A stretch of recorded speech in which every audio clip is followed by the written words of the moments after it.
இல்லம்மா, பரமேஸ்வரி அம்மாவோட நிலம் கோயில ஒட்டி இருக்குமா. அதோட அந்த நிலத்துல சாமி சிலை வேற கிடைச்சதுனால அது தெய்வீக இடமா எங்களுக்கு தோணுதுமா. அதனால அங்கேயே அம்மனுக்கு கோயில் கட்டுறதுதான் சரியா இருக்கும்னு எங்களுக்கு தோணுதுமா.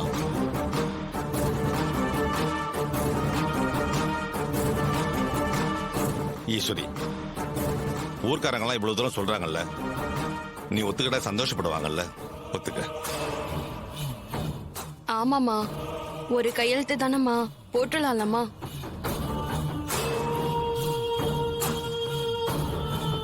அம்மா, உங்க தனிப்பட்ட விருப்ப வெறுப்பால ஊர் ஜனங்க பாதிக்கப்படக்கூடாதுமா.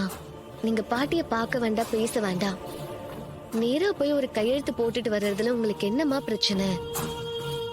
ஆமாத்த, இந்த கையெழுத்து பிரச்சனையை பெருசாக்க வேண்டாம், போட்டா நல்லதுன்னு தோணுது.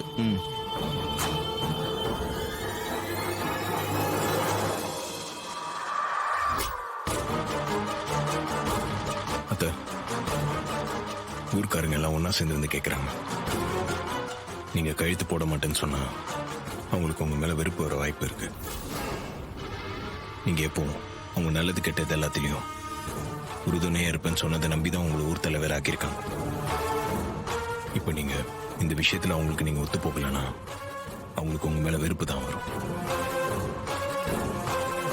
இவ்வளவு நாள் நீங்க செஞ்ச நல்லதெல்லாம் அவங்க கண்ணுக்கு தெரியாது. நீங்க கழுத்து போட மாட்டேன்னு சொன்ன விஷயம் தான் அவங்களுக்கு பெருசா தெரியும். சிவனாண்டி மாதிரி ஆளுங்க இதை ஊதி பெருசாக்கிடுவாங்க. நீங்க கழுத்து போடுறதுதான் கரெக்ட்னு எனக்கு தோணுது.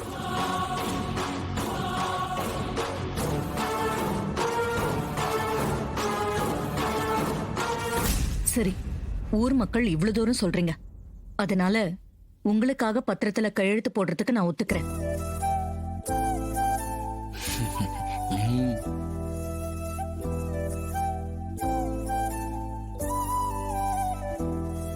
அந்த நிலத்துல நீங்க கோயில் கட்டலாம். வேற ஏதாவது உதவி தேவைப்பட்டாலும் சொல்லுங்க, நான் அதை செய்யறேன். ரொம்ப சந்தோஷம்மா.